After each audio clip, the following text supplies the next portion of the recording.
ठंड में घास की सब्जी खाने वाला ससुराल। मनीषा कांपते हुए अपने ससुराल की रसोई में आती है और रोज की तरह आज भी वो अपनी रसोई में ठंड में ठिठुरते हुए खाना बनाने की तैयारी कर रही थी। तभी वो कुछ धोने के लिए पानी चालू करती है और ठंडे पानी को हाथ लगाते ही कांप जाती है और अपने आप से कहती है, हे भगवान, एक तो इतनी ठंडे, ऊपर से रोज रोज इस घास फूस को खाकर मैं तो परेशान हो गई हूँ। पता नहीं कैसे ससुराल मिला है मुझे जो रोज रोज घास फूस खाता है। आखिर क्यों मनीषा इतना ज्यादा परेशान हो रही है और क्यों ये घास फूस का नाम ले रही है? क्या सचमुच उसके ससुराल वाले रोज घास फूस खाते हैं? ये जानने के लिए कहानी में थोड़ा पीछे चलते हैं। कुछ दिनों पहले मनीषा की शादी तय हो चुकी थी। मनीषा आज मटर पनीर और छोले भटूरे बनाने का सारा सामान बाजार से लेकर घर आती है और खुश होते हुए अपनी माँ से कहती है, देखो माँ, मैं आज ही सारा सामान लेकर आई हूँ। आज मैं आपको छोले भटूरे और पालक पनीर बनाकर खिलाऊंगी। हाँ बेटा, ये तूने अच्छा किया, नई नई डिश बनाना सीख रही है। तेरी शादी अगले 20 दिनों में होने वाली है, तो तुझे अपने ससुराल वालों को अच्छा अच्छा खाना बनाकर खिलाना भी तो पड़ेगा ना। अब मनीषा रसोई में जाती है और पालक पनीर और छोले भटूरे की सब्जी बनाने लगती है। साथ ही वो अपने मन में सोचती है, मैं अपने ससुराल वालों को रोज नए नए खाने की चीजें बनाकर खिलाऊंगी और अपने सास और ससुर का दिल जीत लूंगी। इसी तरह समय बीतता है और वो दिन भी पास आ जाता है जिसमें मनीषा की शादी राहुल से हो जाती है। शादी करके मनीषा अपने ससुराल आ जाती है। गृह प्रवेश के समय मनीषा की नंद उससे कहती है, आइए भाभी, जल्दी अंदर आइए, बाहर बहुत ठंड है। मनीषा कलश गिराकर गृह प्रवेश करती है। फिर सभी लोग हॉल में हीटर के पास बैठकर बातें करते हैं। फिर मनीषा के ससुर विनोद उससे कहते हैं, बहू, अब काफी देर हो गई है, तुम अपने कमरे में जाकर आराम करो। प्रियंका तुम्हें तुम्हारे कमरे तक छोड़ देगी। मनीषा अपने कमरे में चली जाती है। ड्रेस चेंज करके नाइट ड्रेस में वो बिस्तर पर जाकर आराम करती है। तब राहुल उससे कहता है, मनीषा ये लो, तुम्हारे लिए ये सोने की अंगूठी लेकर आया हूँ। मनीषा को राहुल का गिफ्ट बहुत पसंद आता है। अगली सुबह ठंड में नहा धोकर मनीषा सुंदर सी लाल साड़ी पहनती है और मांग टीका, बालों में गजरा लगाकर तैयार होकर रसोई में पहुंचती है और चूल्हे पर स्वास्तिक बनाकर पूजा करती है। फिर वो अपने आप से कहती है, अरे, मैंने माँ जी से पूछा ही नहीं कि मुझे क्या बनाना है। मनीषा अपनी पहली रसोई में पकवान बनाने के लिए अपनी सास से पूछने जाती है और कहती है, माँ जी, आज मेरी पहली रसोई की रस्म है, तो आप बता दीजिए कि मुझे क्या क्या बनाना है। अरे बहू, फ्रिज में जाकर देखना, अलग अलग तरह की हरी साग सब्जियाँ रखी होंगी, उनमें से कोई एक सब्जी बना लेना। हाँ ठीक है सासू माँ, लेकिन मीठे में तो कुछ बनाना पड़ेगा ना। अरे बहू, हमारे यहाँ मीठा कोई नहीं खाता, तू तो सबके लिए साग और रोटी ही बनाना। मनीषा मुंह बनाकर रसोई में जाती है। फ्रिज खोलकर देखती है तो उसमें ढेर सारा साग रखा हुआ था। मनीषा पालक का साग निकालती है और पालक काटते हुए अपने मन में सोचती है, क्या फायदा अपने मायके में इतनी सारी डिशेज सीखने का, जब मुझे अपनी पहली रसोई में ये सब साग ही बनाना था। बड़बड़ाते हुए मनीषा साग काट कर नल के नीचे धोने के लिए रखती है। वो जैसे ही नल चालू करती है तो ठंडे पानी से कांप जाती है और कहती है, हे भगवान, ठंड में ये साग धोना भी बड़ी मुश्किल का काम है। मनीषा साग धोकर पहले जीरे का तड़का लगाकर हरी मिर्च और प्याज भूनती है। उसके बाद उसमें थोड़े बहुत मसाले भी डालती है और ढककर पकाने के लिए रख देती है। फिर वो एक तरफ चावल चढ़ाकर आटा लगा लेती है और रोटियां बनाना शुरू कर देती है। खाना बनने के बाद डाइनिंग टेबल पर बैठे सभी लोगों को खाना परोस देती है। सभी लोग खाना खाने लगते हैं। तब मनीषा पूछती है, आप लोगों ने बताया नहीं कि खाना कैसा बना है। हाँ बहू, तुमने खाना बहुत सचमुच अच्छा बनाया है। सभी लोग खाना खा लेते हैं और मनीषा भी घर के कामों में लग जाती है। ऐसे ही दिन बीत जाता है और रात के समय मनीषा अपनी सास के पास जाती है और कहती है, माँ जी, रात हो रही है, ठंड का भी मौसम है, तो सोचा जल्दी खाना बना लूं। बताइए आज खाने में क्या बनाना है। अरे बहू, इसमें पूछने की क्या बात है, फ्रिज में ठंड के मौसम के अलग अलग तरह के साग रखे हुए हैं, उनमें से कोई भी साग निकाल कर बना ले। साग? लेकिन माँ जी, आज सुबह ही तो हमने साग बनाया था।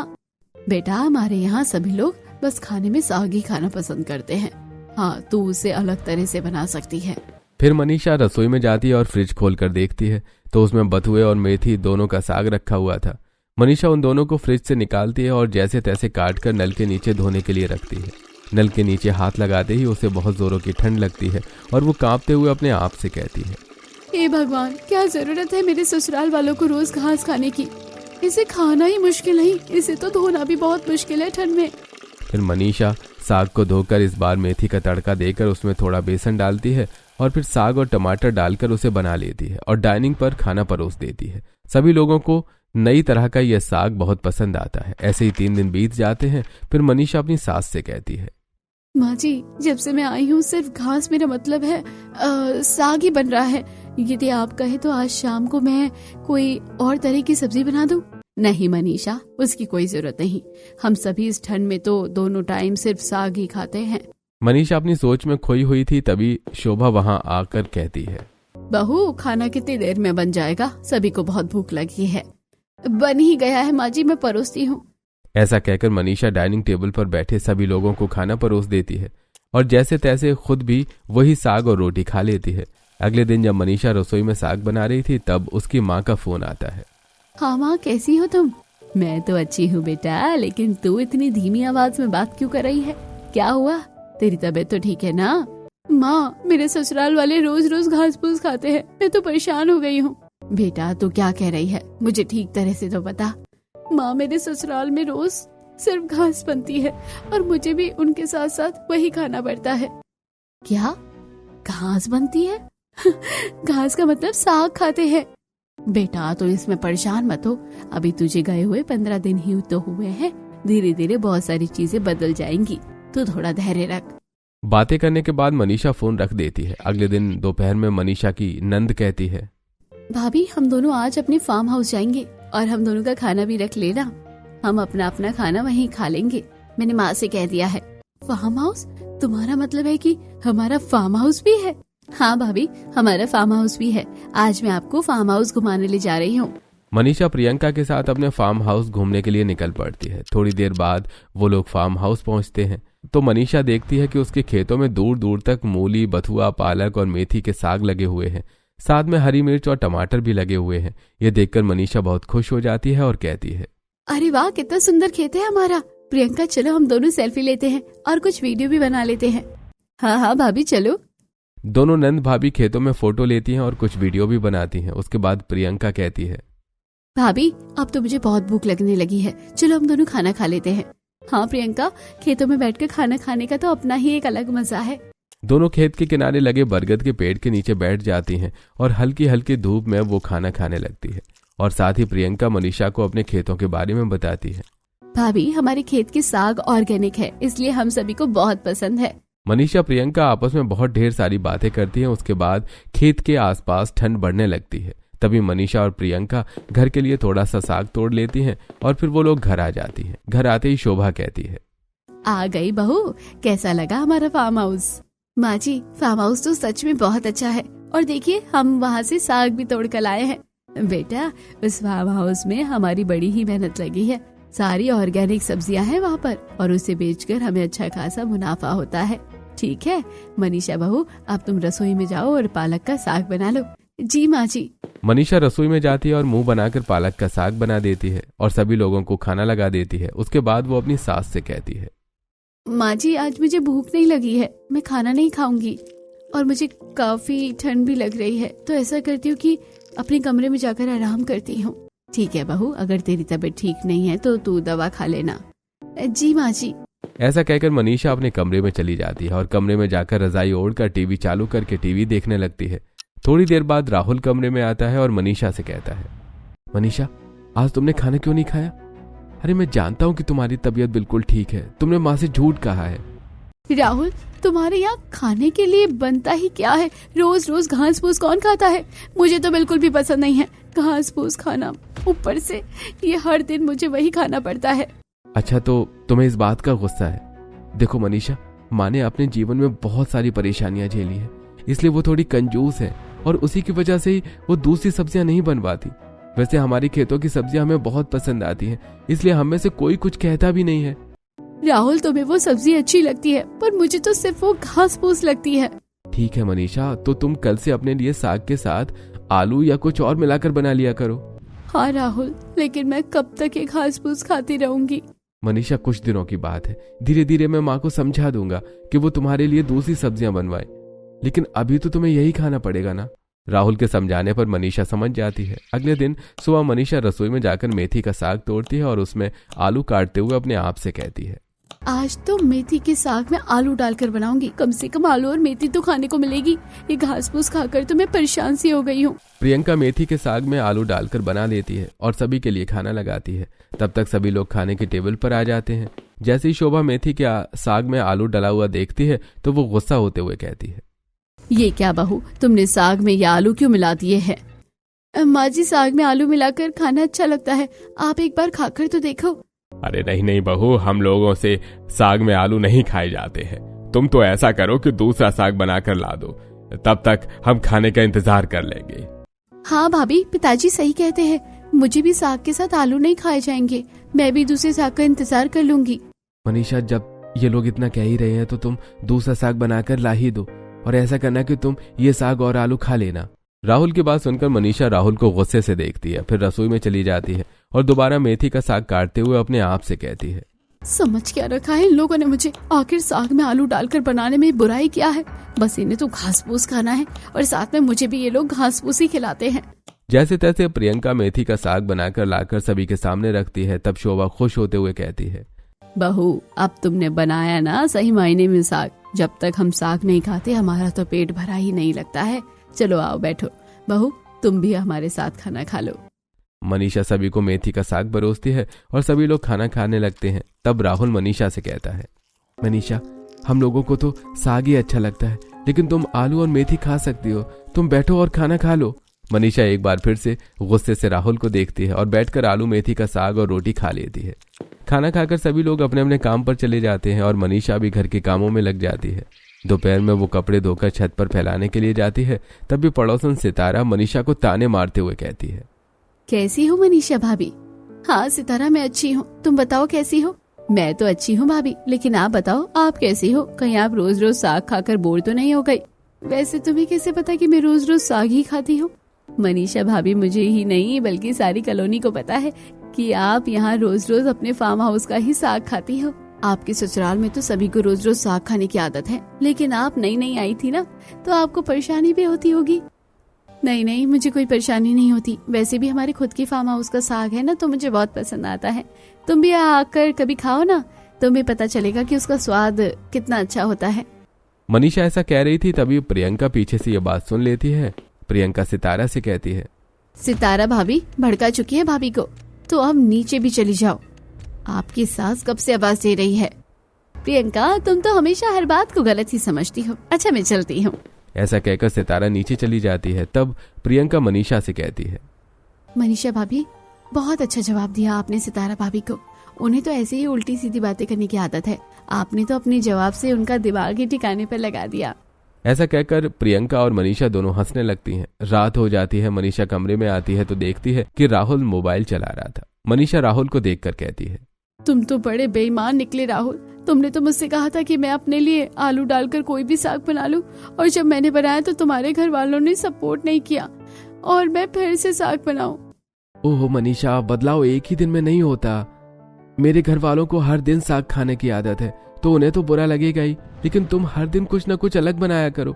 धीरे धीरे इस बात को एक्सेप्ट कर लेंगे और शायद इन सबको भी दूसरी चीजें अच्छी लगने लगे। ठीक है राहुल, तो कल तुम मुझे मटर पनीर बनाने का सारा सामान ला कर देना। मैं कल अपने लिए मटर पनीर बनाऊंगी और तुम्हारे घर वालों के लिए तो वही घास फूस सब्जी। ठीक है मनीषा, मैं कल तुम्हें सारा सामान ला कर दे दूंगा। अगले दिन शाम को राहुल घर वापस आते समय मटर पनीर बनाने का सारा सामान लाकर मनीषा को दे देता है।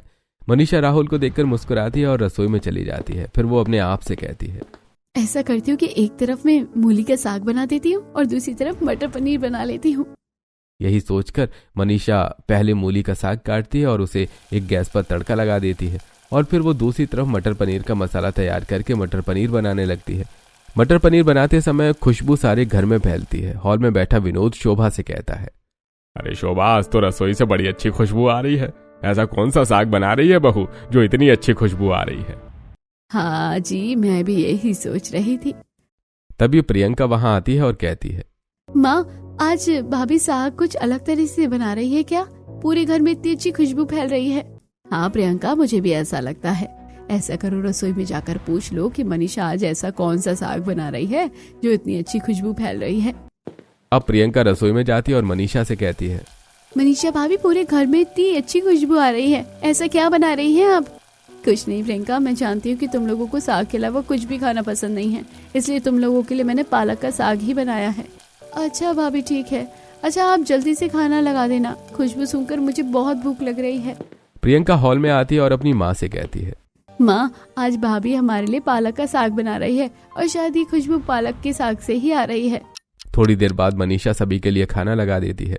वो सभी को पालक का साग, रोटी और चावल परोस देती है। सभी लोग खाना खाने लगते हैं। तब शोभा कहती है, मनीषा तुम भी हमारे साथ बैठकर खाना खा लो। नहीं नहीं, मुझे अभी भूख नहीं लगी, आप लोग खाना खाइए, मैं बाद में खाना खा लूंगी। रसोई से कुछ बनने की इतनी अच्छी खुशबू आ रही थी।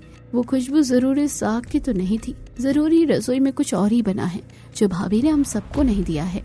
प्रियंका की तरह सभी के मन में बस यही बात चल रही थी कि रसोई में कुछ और भी बना है जो मनीषा ने किसी को नहीं दिया। सभी लोगों के चले जाने के बाद मनीषा अपनी प्लेट में मटर पनीर लेकर खाना खाती है और खुश होते हुए अपने आप से कहती है, बहुत दिनों के बाद मुझे इतना अच्छा खाने को मिला है, वरना घास फूस खाकर तो मैं परेशान हो चुकी थी। खाना खाने के बाद बची हुई मटर पनीर को मनीषा रसोई में ही रख देती है और अपने कमरे में जाकर सो जाती है। रात को प्रियंका को भूख लगती है तो वो बिस्तर पर बैठकर सोचती है, मुझे बहुत भूख लग रही है। रात को भाभी ने कुछ तो अलग बनाया था जिसकी खुशबू पूरे घर में फैल रही थी। रसोई में जाकर देखती हूँ कि वहाँ पर क्या है। यही सोचकर प्रियंका कांपती हुई रसोई में पहुंचती है तो देखती है कि वहां पर एक कटोरे में मटर पनीर रखा हुआ था। प्रियंका उसे देखकर बहुत खुश हो जाती है। वो जल्दी से रोटी के डिब्बे से 2 रोटियां निकालती है और मटर पनीर लेकर टेबल पर बैठकर खाने लगती है। उसे मटर पनीर बहुत अच्छा लगता है। वो खाते हुए अपने आप से कहती है, भाभी ने कितना टेस्टी मटर पनीर बनाया है। इस मटर पनीर के आगे तो साग का स्वाद बिल्कुल फीका जैसा है। तभी वहां पर राहुल भी उठकर आ जाता है और प्रियंका को इस तरह मटर पनीर खाता देखकर कहता है, अरे प्रियंका, तू अकेले अकेले मटर पनीर खा रही है? अरे मुझे भी तो खिला। ठीक है बैठो, मैं आपके लिए भी लेकर आती हूँ। अब प्रियंका रसोई में जाती है और थोड़े से मटर पनीर और 2 रोटियां लाकर राहुल को देती है। राहुल भी मटर पनीर और रोटियां खाता है। उसे भी मटर पनीर बहुत पसंद आता है। बहुत दिनों बाद हमें साग के अलावा कुछ और खाने को मिला है। काश ऐसा होता कि मनीषा हमें रोज अलग अलग तरह का खाना बनाकर खिलाती। भैया ऐसा सोचना भी मत, अगर माँ को पता चल गया ना तो वो बहुत गुस्सा करेंगी। आप जल्दी से खाना खा लो और हम अपने अपने कमरे में जाकर सो जाते हैं। वो दोनों खाना खाते हैं और चुपचाप अपने कमरे में चले जाते हैं। राहुल को देखकर मनीषा कहती है, मुझे पता है कि आप और प्रियंका मटर पनीर और रोटी खा रहे थे। अगर आप मुझे बुलाते तो मैं भी आपको गर्म करके दे देती। सच बताओ कि आपको मटर पनीर कैसा लगा? अरे मनीषा, मटर पनीर बहुत अच्छा बना था, लेकिन मैं माँ और पिताजी के सामने नहीं खा सकता, वरना वो कहेंगे कि 4 दिन की आई हुई बीवी का गुलाम बन गया है। अच्छा बताओ, तुम कल क्या बनाओगी अपने लिए? मैंने आज YouTube पर वेज पुलाव की एक रेसिपी देखी थी, कल मैं वही बनाऊंगी। आप तो कल शाम को मेरे लिए वेज पुलाव बनाने का सारा सामान ले आना। अच्छा ठीक है मनीषा, कल मैं वापस आते समय वेज पुलाव बनाने का सारा सामान ला दूंगा। अगले दिन शाम को राहुल वेज पुलाव बनाने का सारा सामान लाकर मनीषा को दे देता है। मनीषा रसोई में एक तरफ बथुए की भाजी का साग बना रही थी तो दूसरी तरफ मिक्स वेज पुलाव बना रही थी। पुलाव की खुशबू सारे घर में फैल रही थी। शिल्पा सब कुछ समझ जाती है। वो अपनी माँ से कहती है, माँ पता है आपको, भाभी जरूर हम सबके लिए साग बना रही है, लेकिन अपने लिए कुछ और ही बना रही है। कल भी ऐसा हुआ था, भाभी ने हमारे लिए साग बनाया था लेकिन खुद के लिए मटर पनीर बनाई थी, इसलिए रसोई में इतनी अच्छी खुशबू आ रही थी। ठीक है, अगर वो अपने लिए कुछ और भी बना रही है तो उसे बना लेने दो, लेकिन हम सब तो साग ही खाएंगे। ओहो माँ, आप कुछ और खाकर भी तो देखो, दूसरी सब्जियां भी बहुत अच्छी लगती है। वैसे भी जब से ठंड शुरू हुई है हम सिर्फ घास की सब्जी ही तो खा रहे हैं, उसके सिवा हम खाते ही क्या है? प्रियंका, हमारे लिए साग खाना ही हेल्दी होता है और इससे थोड़े पैसे भी बच जाते हैं, तो तुम परेशान मत हो, हम तो साग ही खाएंगे। ऐसा कहकर शोभा बात को टाल देती है। थोड़ी देर बाद मनीषा खाना बनाकर सभी के लिए साग लगा देती है और कहती है, माँ जी आप लोग खाइए, आज मैं ये साग नहीं खाऊंगी, बल्कि मैंने अपने लिए वेज पुलाव बनाया है, मैं वही खाऊंगी। ठीक है बहू, तुम वो खा लो। अब मनीषा सभी के सामने बैठकर वेज पुलाव खाती है। पुलाव की खुशबू से सभी का पुलाव खाने का मन करता है। तभी राहुल कहता है, मनीषा मुझे भी थोड़ा सा वेज पुलाव दे दो। मनीषा राहुल को थोड़ा सा वेज पुलाव दे देती है और तभी प्रियंका कहती है, भाभी मुझे भी थोड़ा सा वेज पुलाव दे दो ना। प्रियंका, मैंने तो थोड़ा सा ही बनाया था, थोड़ा सा तुम्हारे भैया को दे दिया और थोड़ा सा मैंने खा लिया, अब तो पुलाव है ही नहीं। यह सुनकर प्रियंका का मुंह बन जाता है और वो खाने लगती है और सभी लोग खाना खाकर उठ जाते हैं। अगले दिन शाम को मनीषा अपने लिए छोले भटूरे बनाती है और बाकी के सभी के लिए चने का साग बनाती है और फिर सभी को खाना लगा देती है। फिर वो भी सभी के साथ बैठकर खाना खाने लगती है। तब प्रियंका झट से कहती है, भाभी आज तो आप मुझे भी छोले भटूरे दे दो, वरना आप भैया को दे दोगे और फिर मेरे लिए बचेगा ही नहीं। अरे नहीं प्रियंका, आज तो मैंने छोले भटूरे थोड़े ज्यादा ही बनाए हैं, तो मैं और तुम्हारे भैया तीनों खा लेंगे। ऐसा कहकर मनीषा अपने सास ससुर को साग और रोटी परोस देती है और प्रियंका, राहुल और खुद की प्लेट में छोले भटूरे परोस लेती है। वो सभी खाना खाने लगते हैं। तब विनोद मन में सोचता है, अरे ये लोग छोले भटूरे खा रहे हैं, देखने में तो ये बड़े ही स्वादिष्ट लग रहे हैं। मेरा भी मन कर रहा है, लेकिन अगर मैंने कुछ कहा तो शोभा को बुरा लग जाएगा। यही सोचकर विनोद कुछ नहीं कहता और चुपचाप खाना खा लेता है। अगले दिन शाम को पड़ोसन सितारा घर आती है और शोभा से कहती है, शोभा चाची, हमारे यहाँ हल्दी खत्म हो गई थी तो सोचा आपके घर से ले आऊं। हाँ हाँ सितारा, क्यों नहीं, प्रियंका जाओ और सितारा को हल्दी लाकर दे दो। प्रियंका हल्दी लेने अंदर जाती है। तब सितारा कहती है, वैसे शोभा चाची एक बात बताओ, आजकल आपकी रसोई से बड़ी अच्छी खुशबू आती है। ऐसे कौन से पकवान बनते हैं आपकी रसोई में जो इसकी खुशबू हमारे घर तक पहुँच जाती है। सितारा ऐसा कह ही रही थी कि तभी प्रियंका रसोई से हल्दी लेकर आ जाती है और सितारा को देते हुए कहती है, भाभी आप ये दूसरों के घर में झांकने वाली आदत कब छोड़ोगी? किसके घर में क्या बनता है क्या नहीं बनता आपको बड़ा पता रहता है। अरे प्रियंका, तुम तो बड़ी मुंह फट हो, मैं तो ऐसे ही पूछ रही थी। क्या करूँ सितारा भाभी, जब लोग घर में ताका झाकी करते हैं ना तो मुंह फट होना ही पड़ता है। ये लो अपनी हल्दी और जाकर अपनी रसोई में खाना बनाओ। और हाँ, कोशिश करना कि जैसे हमारी रसोई में खाने की खुशबू बाहर आती है ना, वैसे ही आपकी रसोई की खाने की खुशबू भी हमारे घर तक आ जाए। सितारा ये सुनकर मुंह बनाते हुए हल्दी लेकर वहां से चली जाती है। सितारा के जाने के बाद प्रियंका अपने माता पिता से कहती है, वैसे माँ पिताजी, बात तो सितारा भाभी सच कह रही थी। आजकल भाभी जो खाना बनाती है ना, उनमें से बहुत अच्छी खुशबू आती है और सबसे बड़ी बात है, उनका स्वाद भी उतना ही अच्छा होता है। ऐसे शोभा, क्यों ना हम बहू के हाथ की सब्जी खाकर देखें। रोज रोज साग खाकर तो मैं भी परेशान हो गया हूँ। अजी आप तो चुप ही रहिए, हम इतने दिनों से साग ही खा रहे हैं, तब तो आपने ये बात नहीं कही। वैसे भी साग खाना स्वास्थ्य के लिए अच्छा होता है, हम तो साग ही खाएंगे, जिसे जो खाना है वही खाए। ये सुनकर विनोद चुप हो जाता है। शाम को मनीषा मलाई कोफ्ते और नान बनाती है और साथ ही वो मेथी और बथुए का साग भी बनाती है। मनीषा खाना बनाकर सभी को लगा देती है। उसके बाद वो प्रियंका से कहती है, प्रियंका बताओ, तुम्हें साग खाना है या मलाई कोफ्ते और नान खानी है? कैसी बातें कर रही हो भाभी, इतना स्वादिष्ट मलाई कोफ्ता और नान बना है, मैं क्यों घास फूस खाऊंगी, मैं तो यही खाऊंगी। मनीषा, मैं भी मलाई कोफ्ते और नान ही खाऊंगा। मलाई कोफ्ते और नान कम तो नहीं बनाया ना? नहीं नहीं राहुल, मुझे पता है कि आप लोग मेरे साथ मलाई कोफ्ते और नान जरूर खाएंगे। बस मैंने माँ और पिताजी के लिए साग बनाया है, बाकी हम तीनों के लिए मलाई कोफ्ते और नान बनाए हैं। यह सुनकर विनोद कहता है, मनीषा बहू, तुम्हारी मुझसे कुछ खास दुश्मनी है क्या, जो तुम नहीं चाहती कि मैं कुछ और भी खाऊं? ऐसी कोई बात नहीं है पिताजी, वो तो आप और माँ जी साग के सिवा और कुछ नहीं खाते, इसलिए मैं आपके लिए बनाती भी नहीं। हाँ, नहीं नहीं बहू, आज तो मैं भी तुम लोगों के साथ मलाई कोफ्ते और नान खाऊंगा। कोई बात नहीं पिताजी, हम आपस में बांटकर खा लेंगे। मनीषा विनोद को भी मलाई कोफ्ते और नान परोसती है। फिर वो अपनी सास से कहती है, माँ जी आप कहे तो मैं थोड़ा सा नान और मलाई कोफ्ता आपको भी दे दूं? कोई जरूरत नहीं है बहू, तुम सबको जो खाना है खाओ, वो खा सकता है, लेकिन मैं तो साग ही खाऊंगी। अरे शोभा, तुझे छोड़कर अगर हम मलाई कोफ्ते और नान खा लेंगे तो भला हमें कैसे अच्छा लगेगा? हाँ माँ, हम आपकी खुशी के लिए आज तक सिर्फ साग ही खाते आए हैं, तो आज आप हमारी खुशी के लिए मलाई कोफ्ता और नान क्यों नहीं खा सकती? माँ, आज आपने मना किया तो हम में से कोई खाना नहीं खाएगा। सभी के कहने पर शोभा मान जाती है और सभी लोग मिलकर मलाई कोफ्ते और नान खाते हैं। साथ में वो थोड़ी थोड़ी साग भी खाते हैं। शोभा को भी मनीषा का बनाया हुआ खाना बहुत पसंद आता है और वो खाना खाने के बाद मनीषा से कहती है, मुझे माफ कर दे बहू कि मेरी वजह से तुझे इतनी परेशानी उठानी पड़ी। आज के बाद जो तेरा मन करे तू वो बनाया कर और साथ में साग बनाया कर, ताकि हेल्थ और टेस्ट दोनों ही मैनेज रहे। सब बहुत खुश होते हैं। अब मनीषा हर दिन खाने के साथ में थोड़ी साग भी बनाती। इस तरह मनीषा के जीवन में सब कुछ ठीक हो जाता है और वो खुशी खुशी अपना जीवन गुजारने लगती है।